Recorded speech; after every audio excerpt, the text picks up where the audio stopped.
देखिए, ये हमारा वाज़ह मौक़िफ़ है। ये जो बिल है, ये एक कदम है मुसलमानों को बेख्तियार करने की तरफ। तो आप देखेंगे कि 2014 के बाद ही मुसलमानों को हाशिए पर करने का एक प्रयास क्या हो रहा है, एक कोशिश हो रही है, और ये भी उसकी सिमत एक कदम है। तो ये क्या कि अब जो उनके इदारे हैं, उन इदारों के नज़म नस्क से उनको महरूम किया जा रहा है और जिससे एम्पावर किया जा रहा है। तो ये मुल्क के लिए ठीक नहीं है। हमारा एक मौक़िफ़ है, ये मुल्क के लिए ठीक नहीं।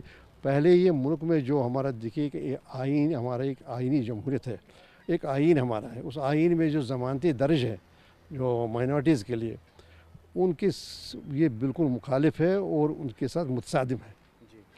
तो इससे क्या होगा कि हमारी जो दूरियां हैं वो बढ़ जाएंगी। हमारा जो बुनियादी हमारा आइन की, आप जानते हैं, ताना बाना जो है, हमारा जो आइनी कदरें हैं, हमारा सारा प्लूरलिज्म के इसमें है कि हर एक मज़हब का एहतराम, हर एक कम्युनिटी का एहतराम, हर एक रीजन का एहतराम। तो ये उस कहीं ना कहीं उस पर आक्रमण है। ग्रैंड मुफ्ती नसीरुल इस्लाम ने वक्फ संशोधन विधेयक की निंदा करते हुए कहा है कि यह मुसलमानों की धार्मिक भावनाओं पर सीधा हमला है।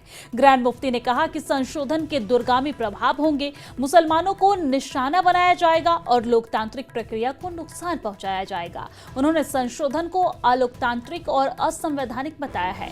ग्रैंड मुफ्ती ने कहा कि वो इन संशोधन को सर्वोच्च न्यायालय में चुनौती देंगे।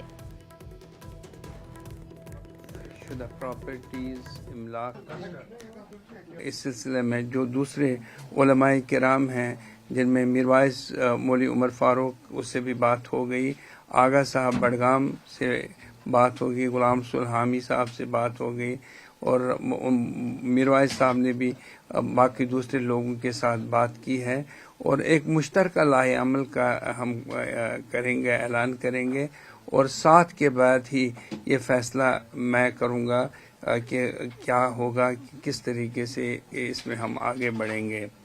लेकिन यहाँ मैं ये बताना चाहता हूँ कि ये बिल बुनियादी तौर पे कॉन्स्टिट्यूशन के ख़िलाफ़ है, लिहाजा हमने ये फ़ैसला कर दिया है कि हम सुप्रीम कोर्ट जाएंगे, बाज़ाब्ता तौर पे हम दरवाज़ा खटखटाएंगे और इंसाफ के लिए हम कोशिश करेंगे कि इंसाफ हमें मिलना चाहिए।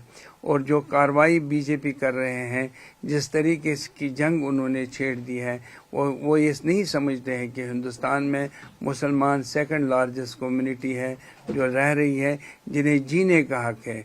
और हम ये वाज़ह करना चाहते हैं कि मुसलमानों ने जिस तरीके से तहरीक आज़ादी में हिस्सा ले लिया वो हिंदुओं के मुकाबले में बहुत ज़्यादा था, और उन्होंने अपनी कुर्बानियाँ दे दी। उन्होंने ऑप्ट नहीं किया, वो दूसरे जगह जा सकते थे, पाकिस्तान जा सकते थे, लेकिन उन्होंने